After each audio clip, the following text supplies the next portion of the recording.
All right, what is happening in Philadelphia? Is there any there? What is happening with A.J. Brown and his latest Instagram using me but not using me phrase? What do you think that means? I have no that they're using me, but I don't know. I wish I could, because they used him and they abused the Vikings with him. So what's the issue here? And I can't be that Devontae Smith ate more than him, can it? I mean, what's going on? I don't know. The guy wants to win, and I'll give you the floor. What's the scoop here, Dianna? I think it's let's focus on the word use. I think it's how they're using him and how he thinks they're using him in parts of the game. We see him obviously catch passes, score some touchdowns in certain situations that when they need them. But I think from AJ's perspective, and this is just based on me reading his caption, that he just wants to be part of the game plan more often. He wants the passing game to open up consistently. And look, I think we got a little window into that against the Vikings, and bottom line, they won, and that's all that matters. But in Philadelphia, you've got a lot of mouths to feed. You have a lot of talented players. You have a lot of well-paid talented players, and he is wide receiver one, and he does not want to just run routes and not get the ball. And I talked to Eagles owner Jeffrey Lurie at the owners meeting in Midtown Manhattan yesterday for a while about this. Just how do you manage this? Like, let's just take out the fact that you're winning, but focus on the fact that this could be a precursor to a problem. Yes. How does this get better? Because if you have an unhappy A.J. Brown, even if you guys continue to win, that it's not going to work itself out. Because I don't really necessarily believe the we'll call it whining and the passive aggressive posts are going to help his cause anyway, because they're going to just continue to do what they think is best for the Eagles. Yes. And, Jeffrey's very transparent. I love the fact that he doesn't hide from the fact that there's something off. There's something up there in the locker room, and he knows it. And look, part of the Eagles like it that way. He said he and Howie and Nick Sirianni actually construct the roster purposely to have all this variety.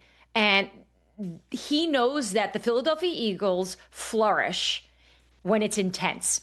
He didn't use the word drama or challenge or, because I think a lot of us have used this analogy. The Eagles are that couple that love to fight because they just enjoy making up, I think. And Jeffrey and I actually talked about that, and he laughed and he's like, it's not that we want to fight. We just need the intensity all the time. For whatever reason, that is what works. That is what motivates this team. So I think they're really good at managing it. I think they're probably one of the best teams in football, probably outside with the Chiefs maybe, who can do a good job of going, all right, we got studs that want the ball. How can we keep everyone happy? And I said to him, I said, what if A.J. Brown knocks on the door, on Howie's door on Monday morning after this weekend against the Giants and goes, I want out? What do you do then? Right. You said we do what's best for the Philadelphia Eagles. Well, what's best for the Philadelphia Eagles wouldn't be to trade A.J. Brown. It is not to trade him. And we got there eventually, in terms of the conversation of, all right, well, what do you do? Pass catcher and pass rusher are the two positions that everybody wants before this trade deadline. And multiple teams would want to have an A.J. Brown on their roster. But the Eagles, they're not moving him. Well, I mean, I'm looking at the Bills would really be able to use him. I mean, honestly, the Colts. I mean, why would the Colts mess with anything? The Patriots already have, and I mean this when I say it. This kid Booty he's a big dude who can catch, physical dude who can catch passes too. Broncos, right? Because the Eagles would never trade him within the division, or I don't think the conference anyway. But it's a stupid supposition, and I guess if you'd rather have him pop off on Instagram than in the huddle, right? I'd rather have him reading a book about inner excellence than messing with the larger scheme of things, unless that's what is happening behind the scenes. It is just a wild conundrum that the guy does what he does, and then we're all wondering if he's even happy there, and if there's any significance that can it tear the team asunder. And your answer is no, because they kind of dig it. They're kind of used to it. Yeah, they dig it. And Lurie has a lot of confidence in Sirianni, and I think over the years, Sirianni does, I think he takes a lot of criticism, despite the fact that the guy just won a Super Bowl. But it is Philadelphia. You know what I mean? Like it's not an easy place to play. New York, Boston. They're never happy. They're never happy, and that's why they can be great. And I actually think the fans being as tough as they are is why they're able to perform, because it's pressure every single day. Sure. But Laurie was just saying that Sirianni's strength as just a leader, he's like, without a doubt, like, forget the football stuff. It's dealing with these personalities. And I said to him, I go, all right, so AJ posts something like this. What do you do? How do you manage that internally? He said they met with him. They each meet with AJ, ownership, GM, head coach, and they just talk it out. They just try to hear him and listen. And then the three of them meet and go, all right, how do we want to go about it this week to address it? This seems exhausting to me, right? Like this seems like a lot of work for a team that is so talented. Yeah.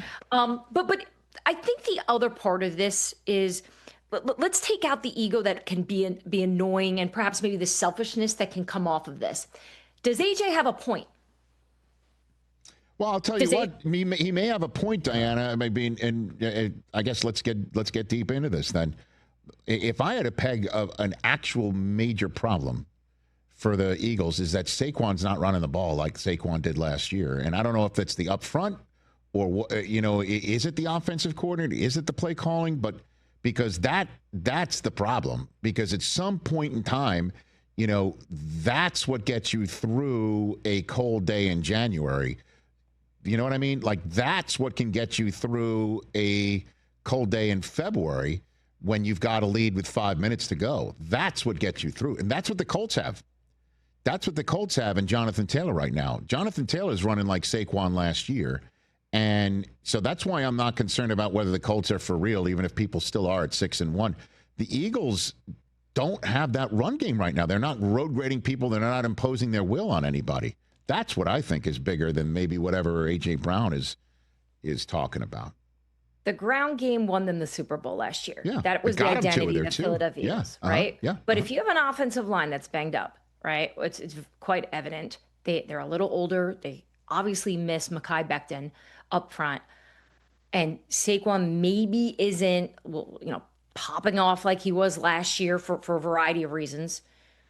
You got to adjust, right? And if you've got the quarterback who had a perfect passing rating last week, and you've got two superstar wide receivers, right? Like, we're not talking about, receivers that you're like, oh, I don't know if we could trust it. It's like, no, they're fantastic and they want the ball. So I just think they know this. The Eagles know that they're going to probably have to change a bit of their identity here. And the passing game is going to be integral. And I think that's where this frustration from A.J. Brown comes from.